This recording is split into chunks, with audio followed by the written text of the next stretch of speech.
This is Los Angeles. Our Lady, the Queen of the Angels, as the Spaniards named her. The fastest growing city in the nation. It's been called a bunch of suburbs in search of a city. And it's been called the glamour capital of the world. A mecca for tourists. A stopover for transients. A target for gangsters. A haven for those fleeing from winter. A home for the hard-working. It is a city holding the hopes and dreams of over 2 million people. It sprawls out horizontally over 452 square miles of valleys and upland, of foothills and beaches. Because of that vast area, and because of a population made up of people from every state in the Union, Los Angeles is the largest police beat in the country, and one of the toughest. We're going to take you into the City Hall where police headquarters are located. Here in communications are the ears and voice of the police. The lights on the complaint board flash 24 hours a day. Citizens reporting a prowler, a lost child, a man molesting a woman, an auto accident, a wild party. Spend an hour or two here and you will think the whole city has gone berserk. Minute by minute, the orders go out to the radio cars in the far-flung divisions. Watts and Wilshire and West Los Angeles. Hollywood and Hollenbeck Heights in North Hollywood. The work of the police, like that of woman, is never done. This is the case history of a killer, taken from the files of the Detective Division. The facts are told here as they happen. The story properly starts here in Hollywood Division headquarters at 1 o'clock of a June morning last year.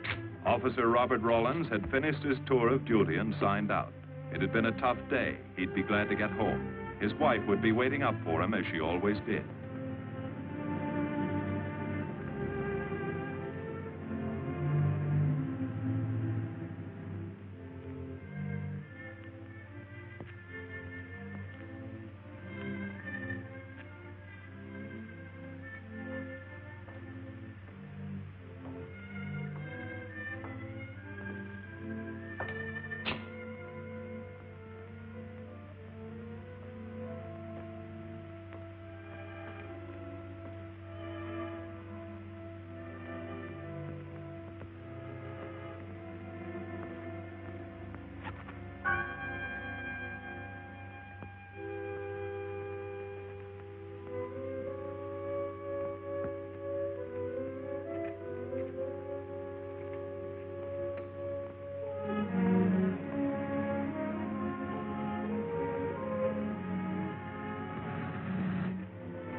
Hey, fella.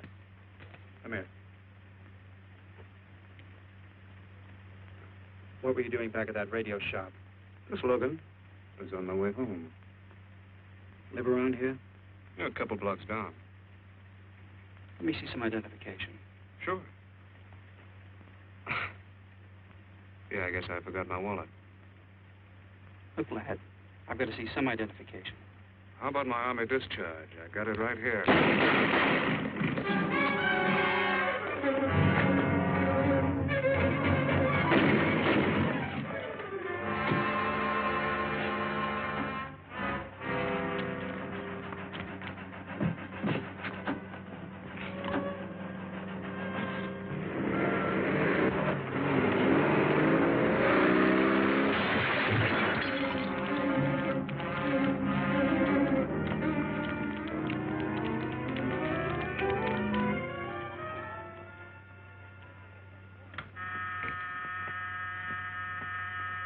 Police Department, Operator 27. I want to report the shooting of a policeman. Hold on, please. Give me that again, please. I'm calling to report the shooting of a policeman. What's the address? 5057 State Street, just west of Santa Monica. Just a minute. Receiving hospital. Operator 2. Operator 27, 5057 State Street, 5057 State Street. An officer has been shot. Send an ambulance. All units in the vicinity of State Street and Santa Monica Boulevard. Proceed at once to 5057 State Street, 5057 State Street. An officer shot. Code 3.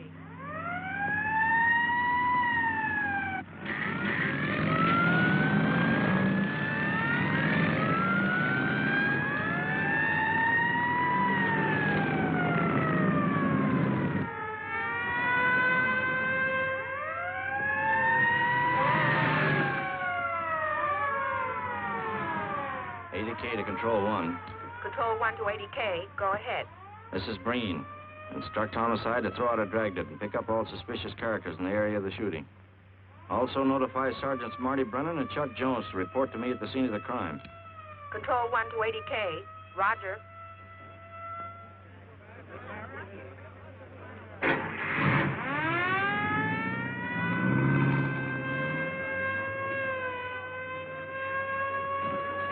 I see. Well, what have you got so far?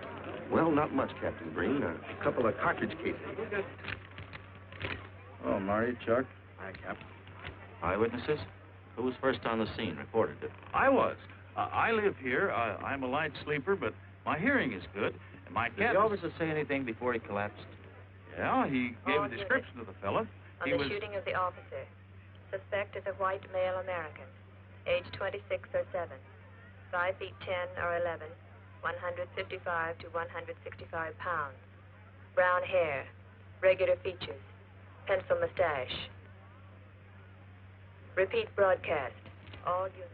Is that about it? Yes, sir, exactly. And the officer kept saying, he looked like such a nice kid. He looked like such a nice kid. As if he couldn't believe what had happened to him. I see. Is that all? Yeah. Thank you very much. Yeah, well, anything else I can do, I'd be glad to help you. We may call you. Get his name and address, will you, Bob? This door been checked, Lee? Yeah, it's okay, Captain. Find anything? Nothing but some smudges so far. Found this in the glove compartment. I think it's nitroglycerin. Doesn't look quite right. Well, check it down at the lab. Right.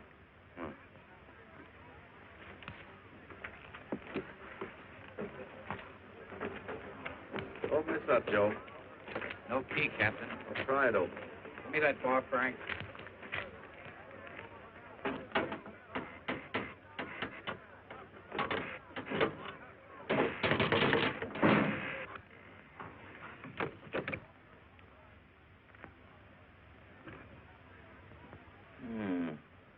Regular arsenal. Yeah, get a load of that. What is it? I don't know. It looks like some kind of an electrical device. United States Navy. It's either stolen or war surplus. Send all this stuff down to the lab and check the serial number on that Navy equipment. Yes, sir. Captain Breen. We found these in the weeds over by the radio store. What do you got? A pair of cloth gloves, Captain. Well, he thought of everything, didn't he? All right, give them to one of the technicians. Yes, sir. Marty, you and Chuck come along with me. Let's go downtown and see what they picked up in the dragnet. Right.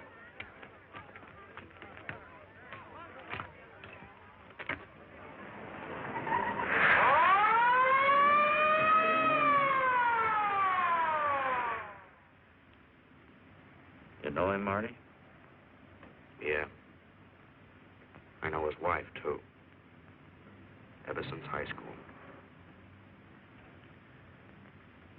Captain, I wish you'd let Chuck and me handle this case. All right. I don't want any dead heroes. I just want the man who shot Rawlins.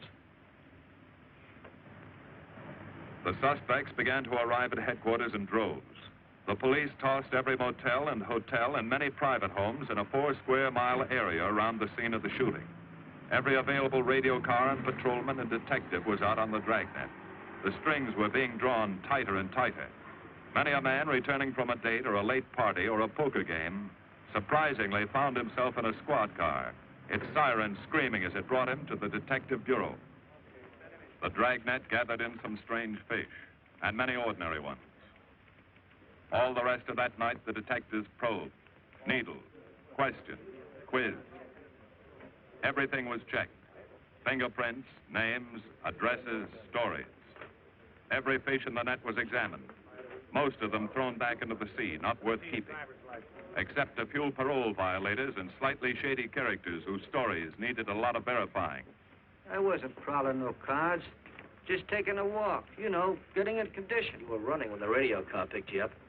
Yeah? Maybe that's why the guys call me Punchy. He's got a point there. 2 felony convictions, no warrant, no warrant. He's on parole. Book him, violation of parole. Let's have the next one, Joe. What were you doing in that vacant lot? The vacant lot. Lot? What were you doing in it at that time of night? Niệm của mình cũng cho lo ngồi ngồi xì hữu nội lo ngồi ấy sang tập cái nền mì lúc dưới lại của ngồi sinh thành nhé ngồi thành ca giờ ngồi từ lừa đầu ra sang gì. You say your name is Ralph Henderson. So what? Well, you know, it's a funny thing, Ralph. There's a guy around this town that's been wearing your fingerprints.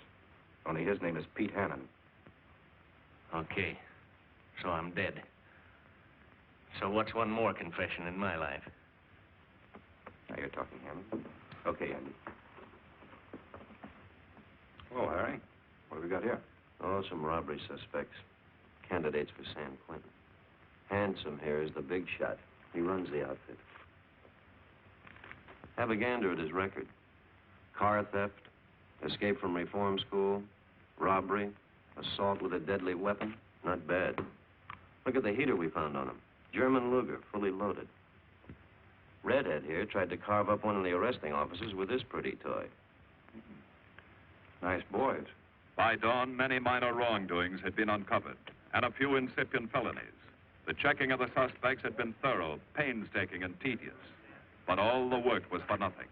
The man who had shot Officer Rollins was not among them.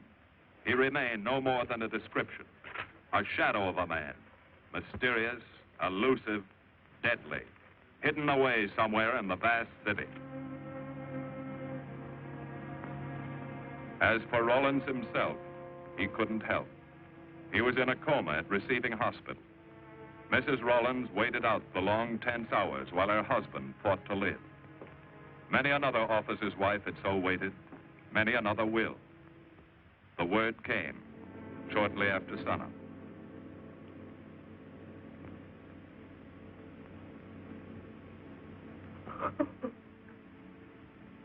Oh.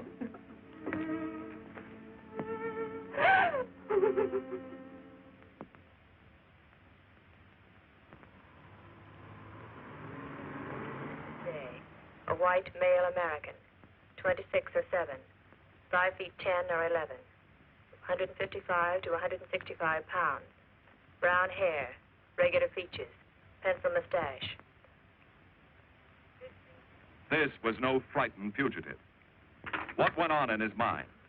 Why had he set his hand against his fellow men, taken the life of another, of a stranger, of a man who was merely doing his duty? He must have some plan, some goal that called for sudden death to anyone who got in his way.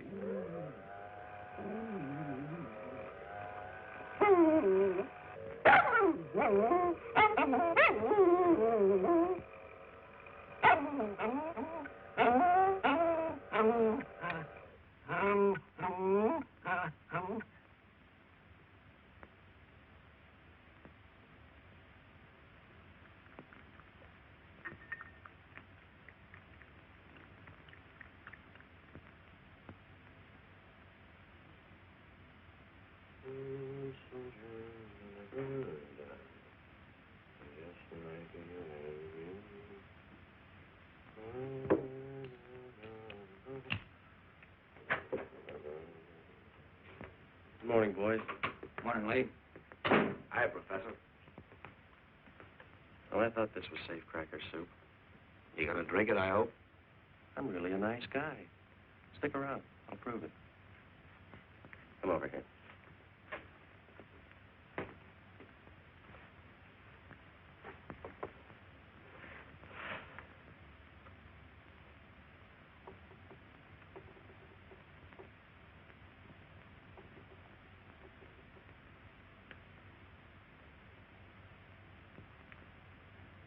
this for me, will you, Chuck? Thank you. Now, if you'll hand me that hammer, Marty. Thank you.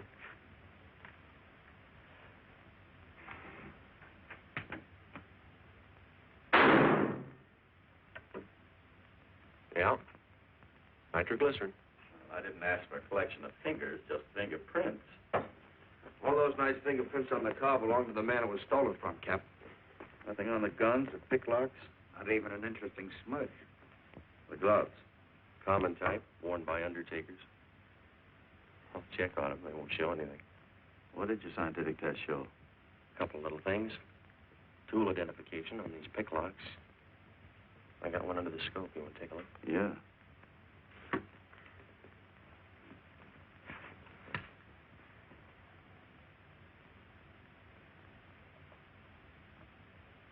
Take a look. I see. Well, it seems to tie the tool up with the lock. If that microscope would only tell us who did it. I'm working on that. No, only an amateur would carry that liquid dynamite in a car. This boy's no amateur. Took the precaution of desensitizing it so it'll take normal shock. Took a lot of other precautions, too. No fingerprints, no identification, nothing definite. Except he's scientific. Knows electricity. Is inventive. Yeah. I'm happy on the trigger. This is Captain Breen. Get me Captain Stevens a burglary, will you? I hate to disappoint you, Lee, but I think you've come up with something. Hello, Steve. How are you? Did your daughter's marriage come off all right? Good. Look, Steve, on those burglaries of electrical equipment lately, were there any where picklocks were used to gain entry? Good. Well, let me know if there's another report of one, will you? I've got an idea the Rawlins killer may be tied in with those. Fine. And give my regards to the newlyweds, too. So long, Steve. Well, what are you waiting for? You've got a job, haven't you? Get going. Yeah, let's go, Junior. Hold this for me, will you, Lee? Thanks. And so, with no fingerprints and only a vague description to go by, Sergeant Brennan turned to the modus operandi file. A criminal, like any human being, has his own habit patterns, unconscious traits that can lead to his downfall.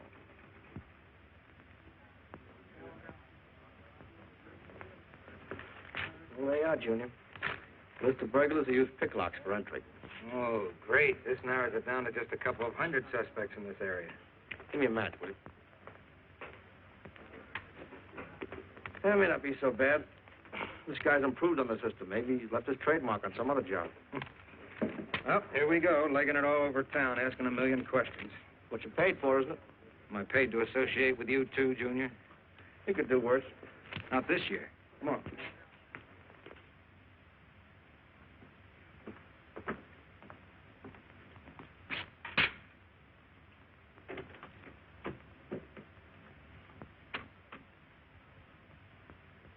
Car 12, car 12, in the 10,000 block on Mississippi. A 394-15 disturbance.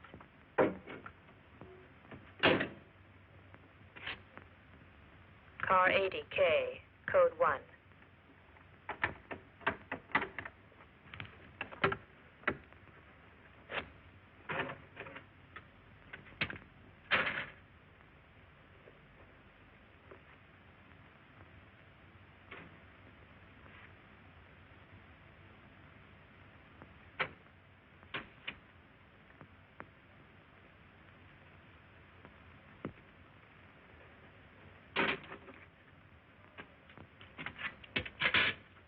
All units, on the broadcast of the suspect arrested in the shooting of Patrolman Rawlins. Cancel the cancellation. Suspect released from custody.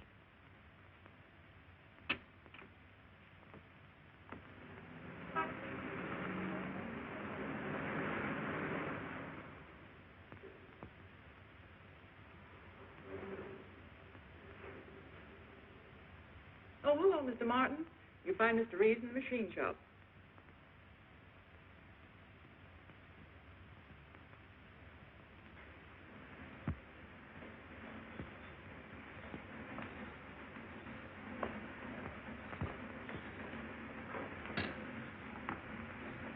Hello, Roy. Glad to see you. How are you, Mr. Reeves? Hi. I was hoping you'd drop in. I wanted to thank you for showing us how to handle that repair job. Helped a lot.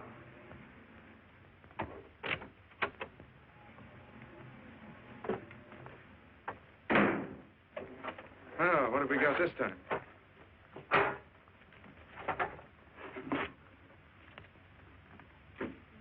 Silograph.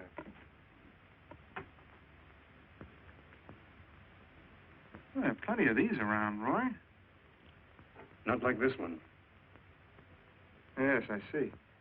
I suppose, as usual, you've added your own improvements. You know, it seems wrong that a man of your talents should bother consigning equipment for rental. I'd like to see you devote yourself entirely to experimental electronics. It'll come one day. I'll have a place like this. Well, why wait? I've got a pretty good setup here. You'd have modern equipment to work with, a lab, and my confidence.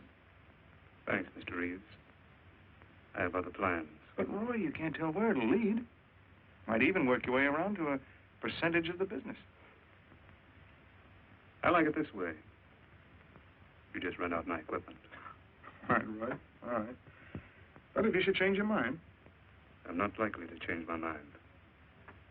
I suppose you want me to set this up for rental, too. Mr. Reeves, you've already got 5 pieces of my equipment. And you'd like to know what results I've had from the rental so far, Well, I can't say as I blame you. I think you'll find this satisfactory. Satisfactory. Goodbye, Mr. Reeves. And you'll come back again soon, won't you? Sure. Oh, incidentally, how's that television projector coming along? The one you said would reflect a 12-foot image. Still working on it. I just wanted you to know I've already set up a rental on it. In fact, I think they'd like to buy. It'll come pretty high. Oh, money is no consideration with this customer.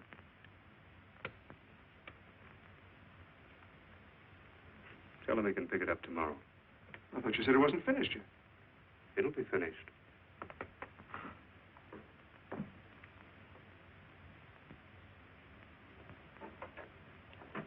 It uses an image fixer and then projects by ordinary incandescent. Roy, this is the best television projector I've ever seen. Let's hope that your customer thinks so. He will. Yes? Send him right in, Charlotte. There, you see, our customer is here, begging for the privilege of buying. Better be running along. I'm not much good at business. Oh, but Roy, he'll want to congratulate you. Just see that the price is right. All right, Roy. I'll get you a good deal. So long. See you.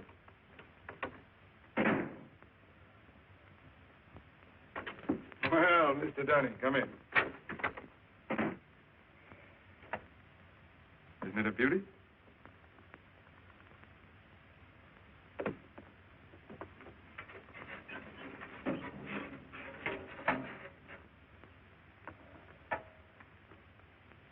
It's a beauty, all right. You like it?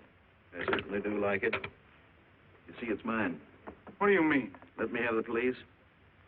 I built it. Spent years on it. Oh, you must be crazy. Roy built this machine himself. Your friend's a crook, Paul. You've been taken in. Hello?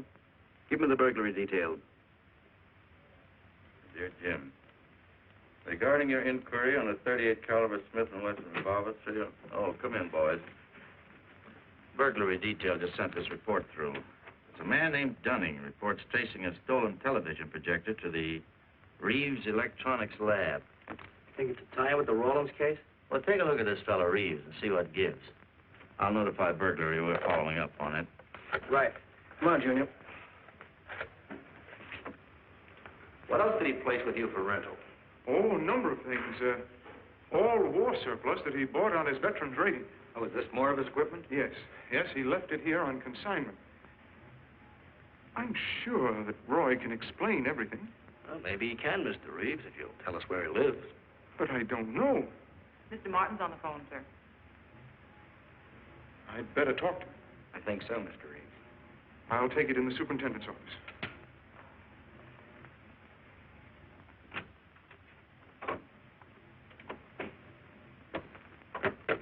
Tell him that you sold the set, and his money's waiting for him here. Find out what time he's coming by. Put Mr. Martin on.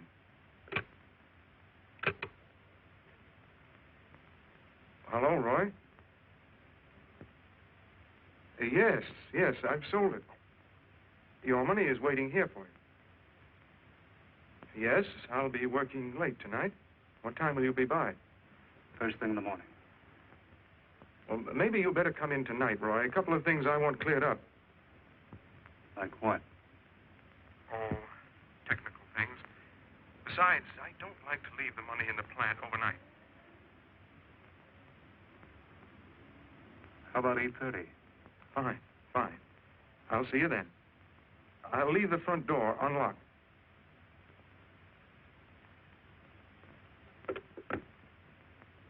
You'll be here at 8:30.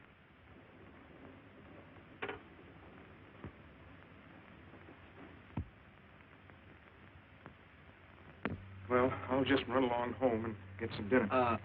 We'd like you to stay too, Mr. Reeves. Why? For company. You want to cooperate, don't you, Mr. Reeves? Certainly. Good. Now, you just wait in your office. We'll be around. Very well. This way, gentlemen.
Reeves.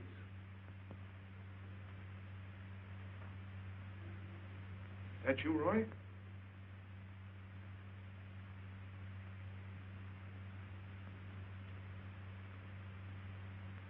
Go outside and block that alley door.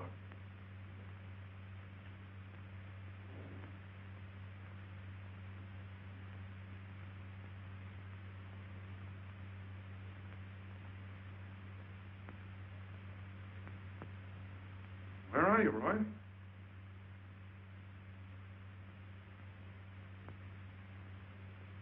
Who's in here? No one. I'm alone.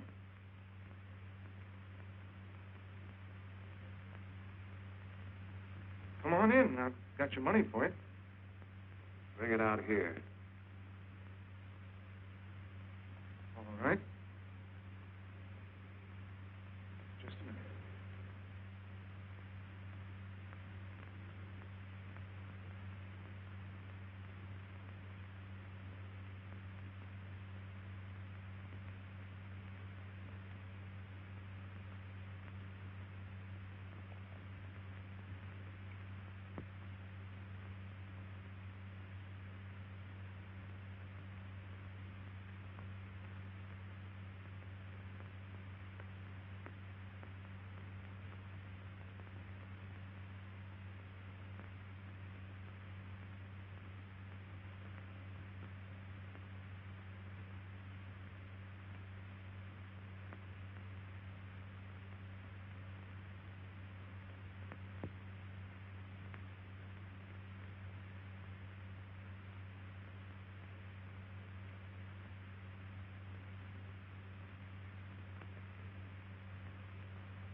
No.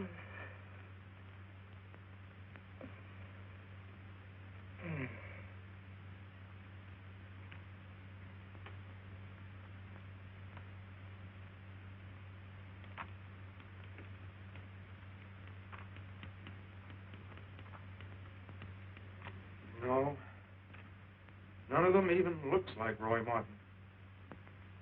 He had such a fine face.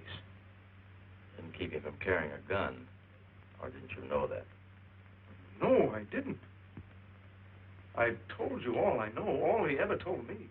What about his friends? Didn't he have a girl? No, I don't think so. He had no interest in anything but electronics. Where did he pick up the subject? Books, magazines. Mostly from the Signal Corps. He was attached to a radar unit. Get a teletype off to the War Department. That might help. Yes? Ready on your call to receiving hospital, Captain Breen. Hello, this is Captain Breen. What is the latest report on Sergeant Jones?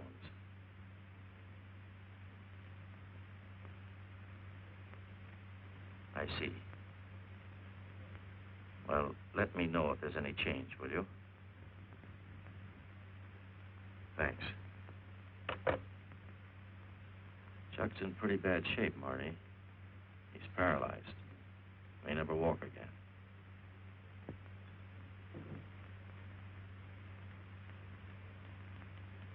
Oh, I'm sorry.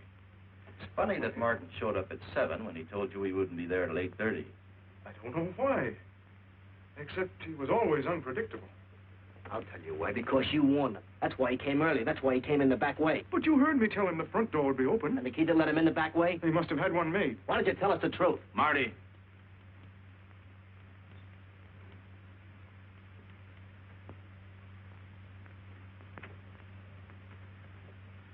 Now look, Paul. You can make it a lot easier for us to believe your story if you'll just give us some facts. Something that might help us. I told you all I know. I've been gullible, all right, letting him make a fool of me. But I'd do anything to make up for what he did to Detective Jones.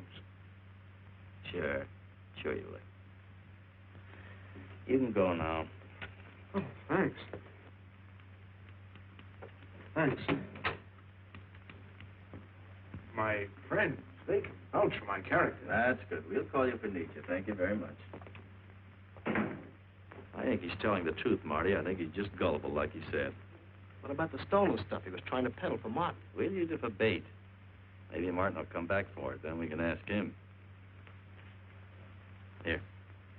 Nevertheless, I want a 24-hour tail put on Reeves, and I want a watch on his home and his factory. Right. You can keep those. Okay, Captain.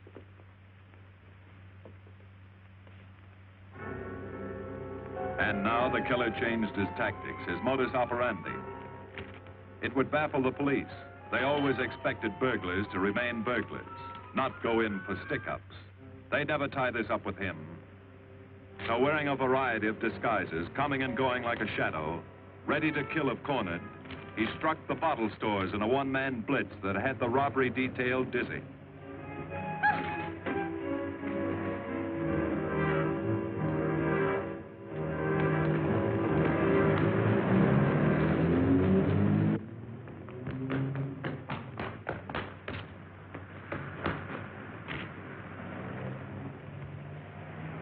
The killer, always resourceful, always thinking along lines that would baffle his hunters, had discovered an ideal avenue of escape.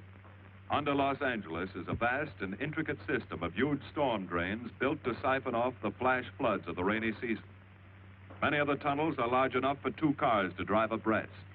Here were 700 miles of hidden highways, ideal for the use of someone who needed to hurry from place to place without being seen. Ideal as a hiding place for guns and supplies in case of emergency. What is it, Lee? Well, the reason I asked you to come over is I think I've hit on something. An identification? No, not quite, but a tie-up. Now, these are the shells from the gun that killed Rawlins. These were fired in the liquor store holdup in which the bandit got away. And these were fired at Chuck. Now, as you know, Every ejector, even in guns of the same model and caliber, is different. Each one leaves its own markings on the cartridge casing. Now look at these fine striations, this deep gouge. The same on all three. In other words, the man who killed Rawlins and the man who shot at Jones and Brennan, the stick-up who's blitzing the liquor stores are all the same man. Right. All we need to know is what that man looks like. Get me Chandler in robbery, will you? I've got an idea about that. Also, it'll give us a chance to see if Reeves is on the level with us. Steve, Breen, about those blitz holdups you're on. Round up all the victims and have them down here tonight, will you? Oh, it's just a little scheme. Thanks, Steve. That's good. Now sketch another one of the same type, only this time thin it out a little, huh? All right. Hi, Lee. How's it coming? Be ready for tonight? We'll be ready. Think it'll work? It should. Where'd you get the idea? From a kidnapping case in Chicago. But I thought these slides might be an improvement over the method they used. Could be. Captain thinks so. Good evening, ladies and gentlemen. May I have your attention for a moment, please? You've all been asked to sit in on a little experiment tonight. We're going to try to build a picture of a face. A face of a man who's cunning, resourceful, and deadly. He's a man who killed a police officer. Now, some of you he held up at the point of a gun. You may have seen his face, remembered something about it. And we want you to tell us exactly what you remembered. Whether it's his hair, eyes, nose, or mouth. And we're going to try to put those pieces together so that they add up into a picture of the face of the man we want. Now, you can see how we're depending on you. Lights? Now, first, we're going to concentrate on the type of hair our man had. And if the picture looks anything like his hair, I want you to speak right up. All right, the first slide, Lee.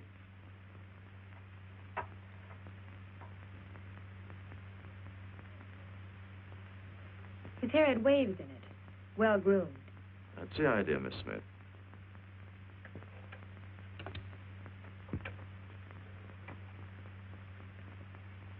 Is that any closer? No, it was parted on the side.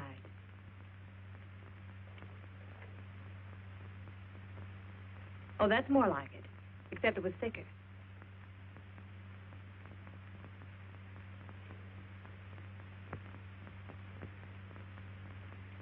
Oh, that's very close. Yes, that's the way his forehead looked. It was broad and high. All right, hold that slide. On the next series of slides, we'll take into account his eyes.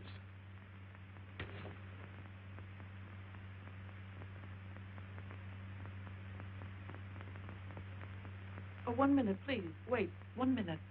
His eyes were a little like that. Maybe a little smaller, like beads. Go on, Lee.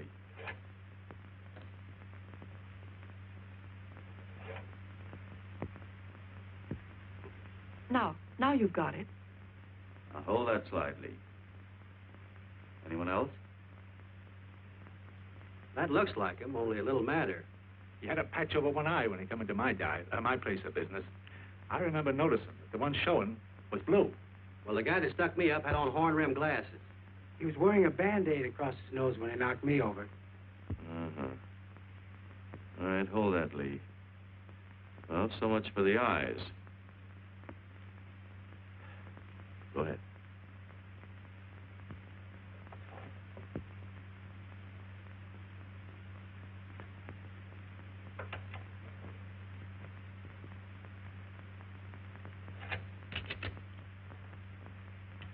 Señor Capitán. Yes, Miss Montalvo? Ay, ¿cómo se dice en inglés? A sus órdenes, señorita. Ah, qué bien. En este bandido, la nariz fue chata, como aquella, pero un poco más chata y más ancha. Like that, Captain, but more snub, wider. Try another one, Lee. Como aquella, casi la misma. She says that's about it. Thank you very much, Miss Montalvo. Get Reeves. Any more comments? That's pretty close, all right. Pretty close. Perfect. All right, now we'll start on the mouth and chin. The next series lead. I think his lower lip stuck out more. The mouth was thin and mean, like it never laughed. Go ahead. Something like that, but thicker lips. There. That's it. That's him. All right, now hold that right there, Lee. Oh, come in, Mr. Reeves. Good evening, Captain. Did you ever see that face before? Why, it's Roy. Except for the hair being a little lighter and the eyebrows heavier. It's Roy. You're sure? I'm positive I'd know him anywhere. Lee, I want a retouched photograph. Now lighten the hair and give more body to the eyebrows. Right. Lights. That's all. Thank you very much. You've been a great help. It's positively amazing how you found out what he looks like. Well, we're looking for an amazing criminal, Mrs. Johnson. Thank you and good night. Good night, Captain. And so the face of the unknown killer, built up from fragments of evidence, was sent out all over the country. To chiefs of police, to sheriffs, to county constables and county jailers, to the wardens of prisons, to all postmasters and postal inspectors, to the agents of the Treasury Department, to the FBI. They showed that picture to the inmates of jails and prisons, to men with a wide acquaintance among the cat burglars and the violence boys. Informers and conmen and sharpshooters were quizzed, those on the fringe of crime and those deep in the rackets. Many wanted to help. Nobody could. No one in the underworld recognized that mysterious face. He was as unknown as if he had lived in the 16th century.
Reeves. Roy. Listen carefully, Reeves. Control yourself. I know you're alone in the house. Act like you're alone. Cops are watching every move you make. The police here? I got you staked out like a muskrat hide, watching you around the clock. Here at your plant, tailing your car. Sit in that chair. Pick up 3 books.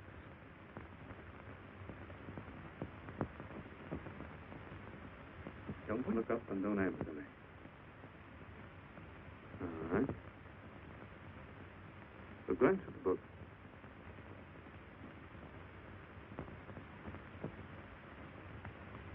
Pick one of them.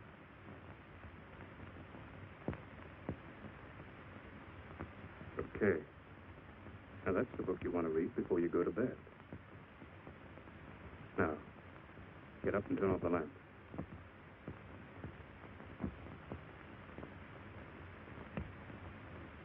Come here. Come here.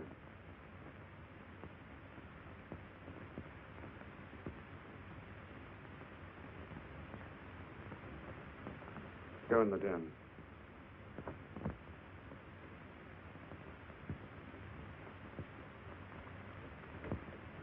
Follow the straight stack.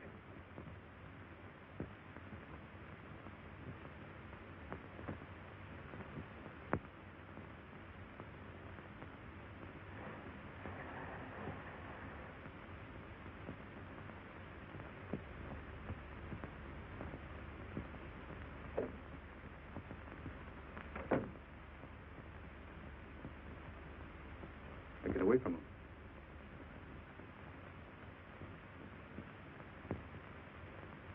What do the cops know about me? Not very much, Roy. No fingerprints. They haven't even got a picture of you. They're trying to make one.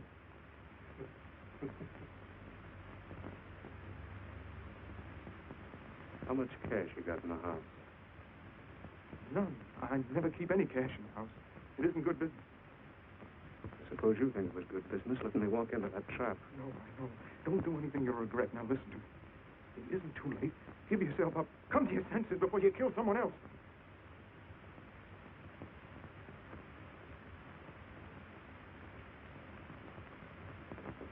What do you mean, someone else? What do you mean? Nothing. The two officers, they said one of them might die. He's still alive, isn't he? Breathes? I never thought you'd stooge for the police. You almost got me killed. Roy, you know the police are right outside. You'd never get away with it.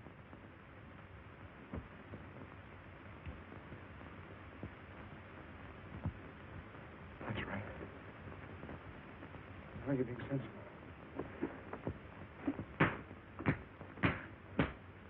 I know there's money here. Where is it? Don't worry. I'll get it.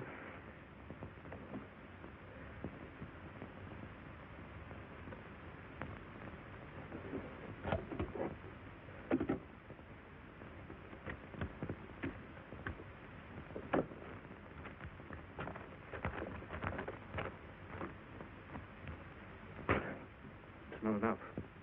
Stuff you've got in mind is worth thousands. I'll get more. Get it. Keep it handy. I'll be back next week and next month. But get it and have it ready. Just give me time.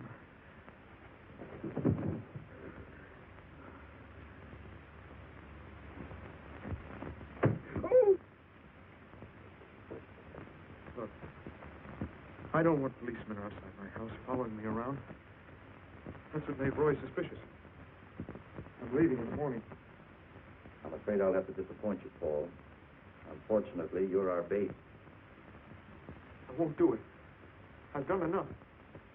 Look, no one's done enough until we find this killer. I asked you to keep a sharp lookout on this house, Marty. I did. Two of the best undercover men in the department were assigned here.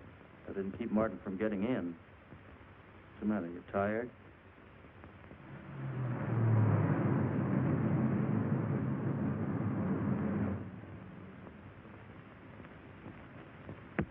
You got any idea how long you've been on this case, Marty? Months. Long enough to have come up with something by this time. You know any more about the Rawlins killer than you knew the first week? Yeah. He's about the toughest nut I've ever had to crack. That's what I told the chief when he called me in this afternoon and wanted to know why the case hadn't been broken. Look, Captain. Rawlins was a friend of mine. So's Chuck. I've got a bigger stake in this than the chief knows. I'm doing everything I can. I'm afraid it's not enough, Marty. Maybe you're too close to it to see it clearly.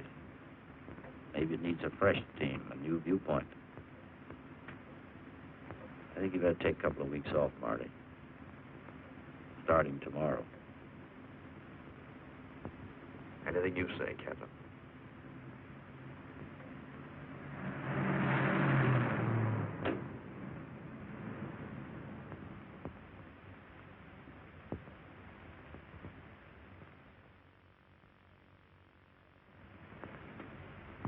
Hiya, Marty.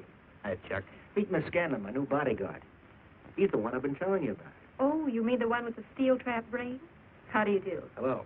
Say, this guy been behaving? After a fashion. See, she takes me out in my go-kart, puts me to bed, wakes me up, dresses me. You're perfectly capable of dressing yourself now, Mr. Jones. I'll be back in a few minutes. Well, how's it been going, Junior? Oh, pretty good, Chuck, pretty good. Is that why you're off the case? How'd you know? Breen was in to see me this morning. Oh.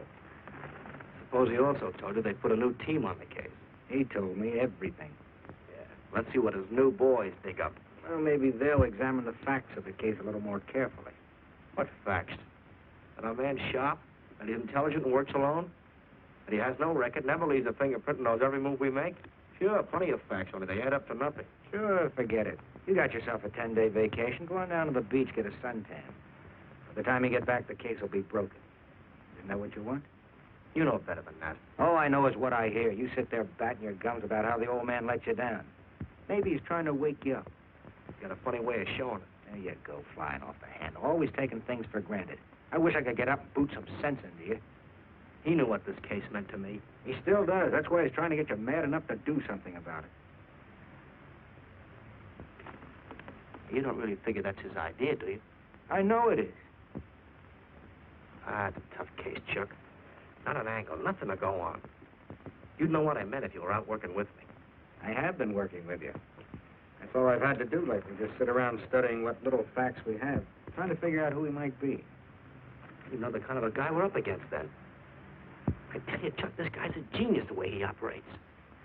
As if he were right there with us every time he go out after a lead. Oh, sure. Breen's been tipping him off just to make you look bad. Yeah, almost like that. Well, he beats us to the punch every time. There's your angle. You just hit it on the head, but you don't see it. Look, start at it. 1, he's unknown to the underworld.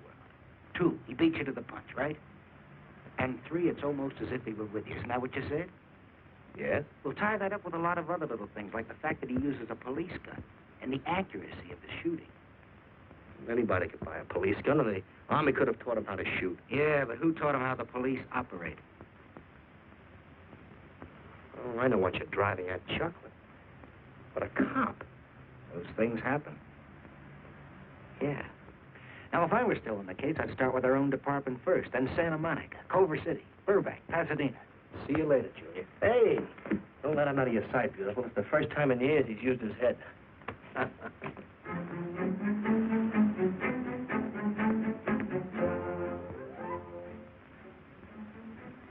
But you get a print of every mug we take. We always send L.A. a copy, Sergeant. It's personnel photos I want. You mean of our boys?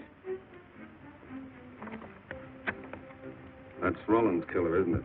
That's right. You've checked your own department. We did that first.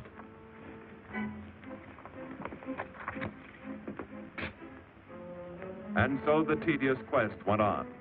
Sergeant Brennan wore out his shoes and his patience, going from police station to police station, checking photos until his eyes were blurry. For police work is not all glamour and excitement and glory. There are days and days of routine, of tedious probing, of tireless searching, fruitless days, days when nothing goes right, when it seems as if no one could ever think his way through the maze of baffling trails of criminal leads. But the answer to that is persistence, and the hope that sooner or later something will turn up, some tiny lead that can grow into a warm trail and point to the cracking of a tough case.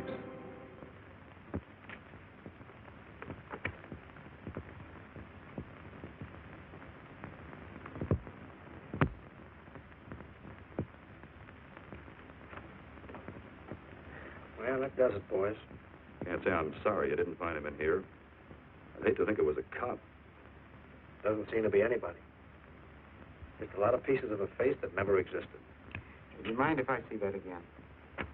Sure, frame it. Put it on your dresser. Wait a minute. He wasn't a cop. He was a radio technician right here in our dispatch office. What did you say? I'm saying he worked here in 42. Well, come on, give. I remember the kid well. He was sort of strange, never bothered with anyone in the department, just kept to himself. But he was in line for promotion when he was drafted. Where was he living at the time? I don't remember. Try the dead files. He never asked for his job back after the war. I remember writing to him about it, though. He was an excellent worker. Oh, yeah, here we are. Yeah, this is it. Took a while before he answered, but like he says in the letter, he wasn't interested.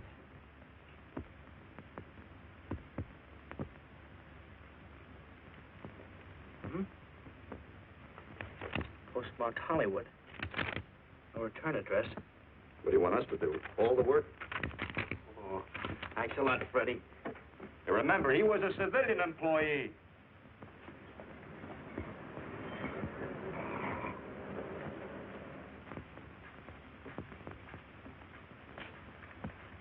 Well, how about it? Anybody recognize him? Not on my route. I never saw him before. Okay, fellas, thanks very much. I thought for a minute... He had that face. I wondered. Yeah? Well, this may not mean anything, but he looks like a guy that's on my route. He never gets any mail, but I see him around here all the time. He lives in one of the courts. Where? Come on, I'll show you. It's not that easy. What time does your route take you past those courts? About 9 o'clock. Why? Just thinking.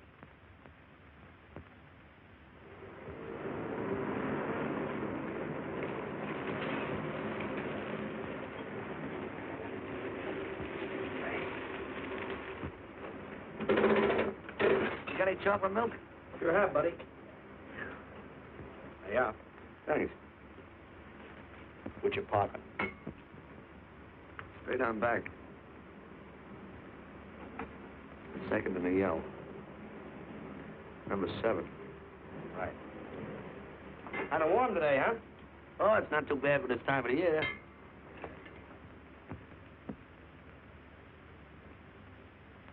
Good morning. Morning. Your mules are out, aren't you? We had a substitute. What happened to the elephant? Sick. Oh, what's the matter with him? I don't know. I catch everything. Hear about it in the radio, and next morning I got it. Too bad. You aren't very social. The regular fellow always stops and talks to you. Sorry, Eddie, I'm a little late this morning. I was hoping maybe you could help me. There's something very funny going on in this court. Yeah? I was scared to go to the police with it. I thought maybe I might be poisoned. What? Yeah. By the manager. She's a witch. He's a what? A witch. She puts poison in my milk. Oh, I see. Look, you switch the bottles when she isn't looking, see? Drink our milk. Then you'll be safe, right?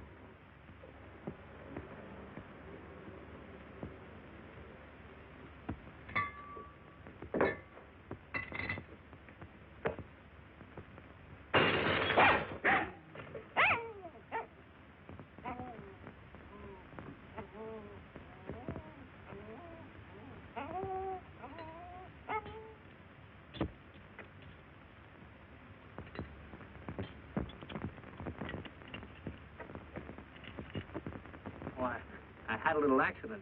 Got him up, I'll clean it up. Leave it be, I'll clean it up myself.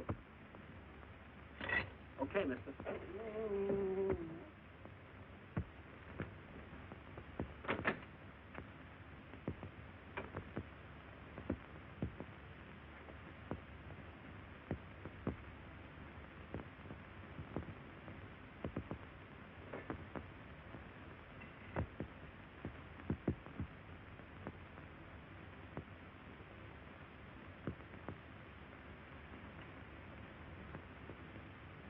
The place is called Bellevue Court. I drew this to memory, but it's pretty close. That's where he's hiding out, right there. You sure he's our man, Marty? Captain, I couldn't go wrong on that face. He's our man.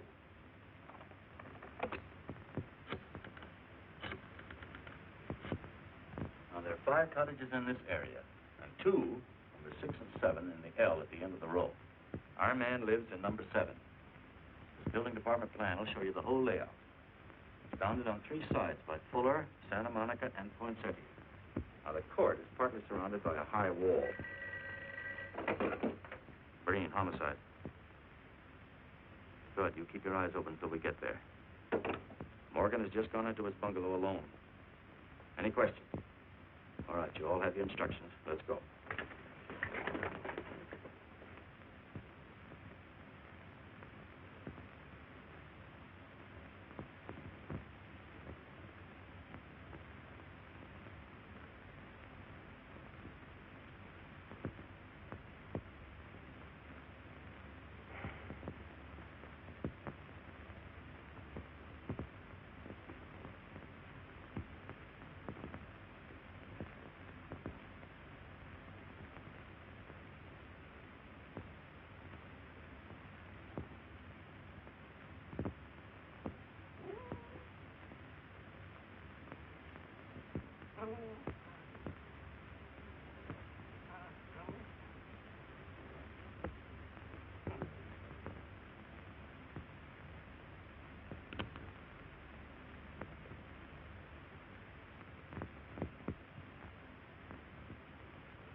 We're out on time. Wait 5 minutes. Go around and block the side entrance. Keep your lights off.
He's loose. I want a radio car in a hurry.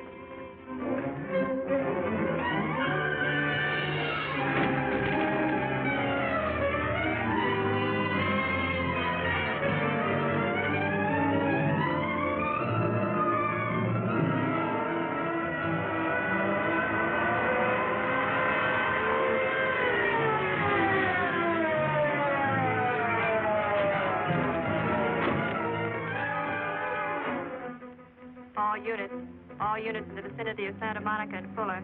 The murder suspect in the Rawlins killing is at large.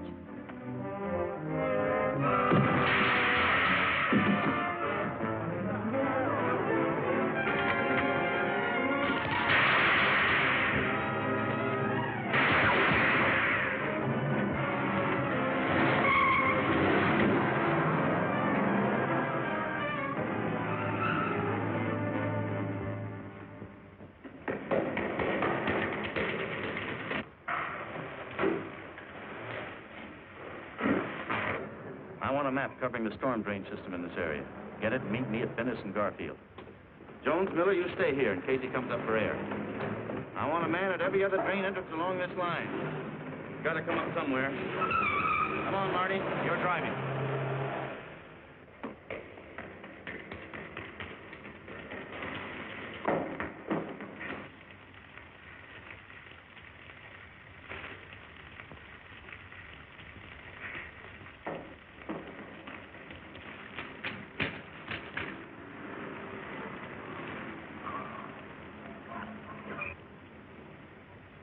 Keep this drain covered. It's liable to pop out anywhere.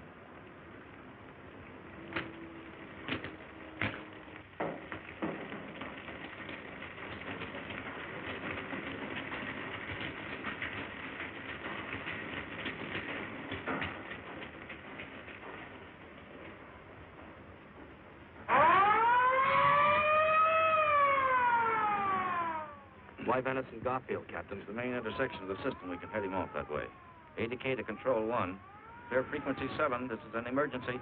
Control 1 to all cars on frequency 7. Stand by. Control 1 to 80K. Go ahead. Notify homicide. Send the following to Venice and Garfield. 4 squads, battle lanterns, gas mask, tear gas. Urgent. This is a code 3. Control 1 to 80K. Roger.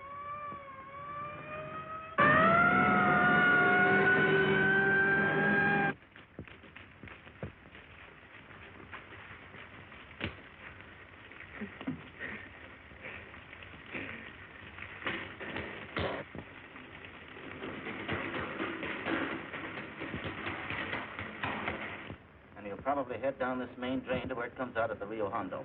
Now, you take your squad and cover that exit. Right. Keep all spare radio cars cruising back and forth along this main street. Watch the curb inlet. We'll go in here.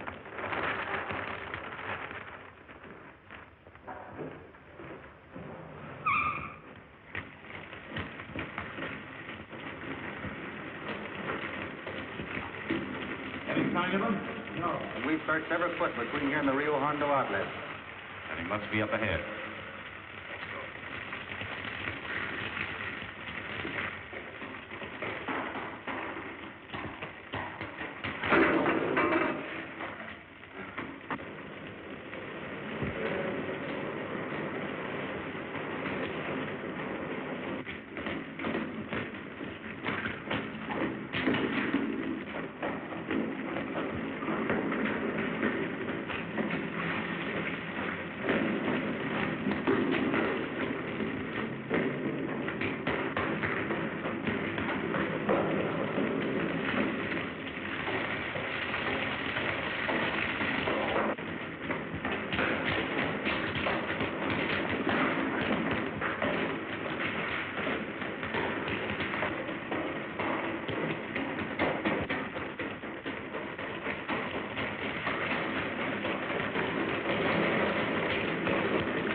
gas gun.